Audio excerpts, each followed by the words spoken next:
So we'll start with some of the most common and important ones here. So contrivance is one of the most commonly used terms ever in all the writing that I did and in all the debates and whatnot. So contrivance is very broad. It can apply to society as a whole. It can apply to any sort of inner structure, basically anything that is okay. In order to do contrivance, you also need another one. You need inherent man or mankind, whatever. So this would be the base state of a person. So I'm going to get the best definition, but obviously I can expand upon it. There's no limit to how much I can write here. The base state of a human being, or this is more like the base example of a human being, the base state of a human being, including all tendencies exhibited. Right, so this would be in direct contrast to contrivance, and then you also have contrivance-response, which that's why it's so necessary to put inherent man there, because it's a contrivance response to what? And that would be to the inherent state of man. I should put mankind, since in this day and age, this was already controversial to do, but now in this day and age, people are so sensitive about everything. Okay, so inherent mankind. I don't really like the kind part, actually. You know what it means. So contrivance and contrivance response. So how would I describe contrivance? Like any structure not based on inherent man. I guess I could just say it like that. Then contrivance response is the specific structure or specific case example in which, and I'm having trouble remembering all this. There's a lot of terms here. I basically just made a list off the top of my head of all the ones I could remember, so they're going to be really disorganized. Yeah, I'm trying to go back to all the terms I used to use and trying to just redefine them one by one. So any structure not based on that. So how did I describe contrivance response? It's like it would be the application of a process or system that goes in direct response to the inherent man. In other words, let me try to give examples. If the tendency of inherent man is to commit crimes, law exists as a contrivance response to that tendency. And then you go further one step and you say, we used to use these brackets. We used to do quotes and then quotes inside of quotes to expand even further. So you're doing an extension below, then you're doing a quote that says something, and then a quote within that quote which says something, and then you can go even further. That's the kind of format I used to use, where you can keep expanding upon an idea. Well, I used to use these for debates too. Like we would do a debate, and so we would use these terms a lot, or at least I would use them. So I'd kind of moderate the debate. Makes it easier than having to explain everything from the front.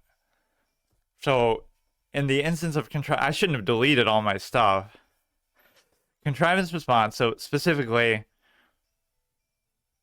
what was the next point here? If the tendency is to commit crimes, law.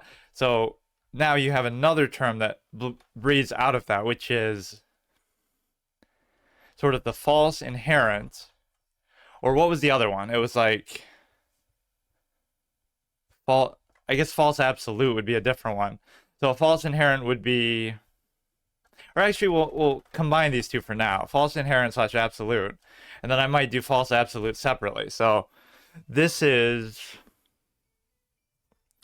the this is also, we're going to use contrived a lot. Contrived notion that, oh, and also a function of contrivances, functions of contrivance. This would be, how is it sustained? How is a non-inherent, non-absolute state perpetuated? It needs to be constantly reinforced and regurgitated through some means. It could be indoctrination, it could be worship, it could be sort of through sort of media examples, media like moral good through fiction, for example.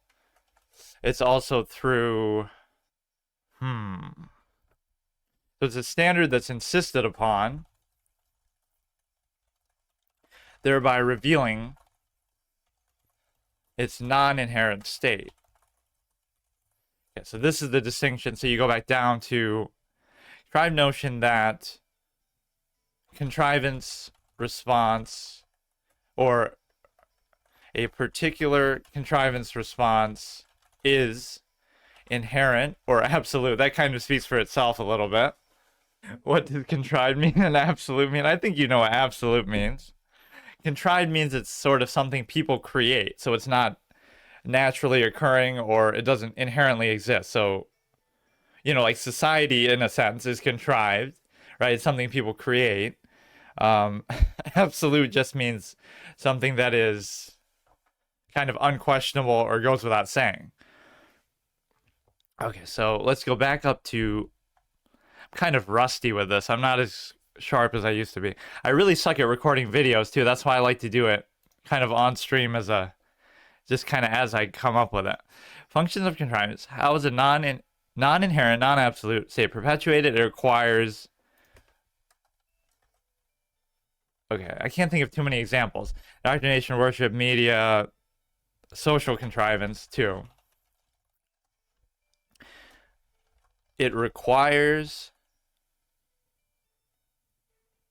constant reinforcement through externality. I can't even spell. Shit. Reinforcement. Reinforcement through externality. Thus, its invalidation could come. It would be self-invalidation here. Its self-invalidation could come in the form of, I guess, what we call non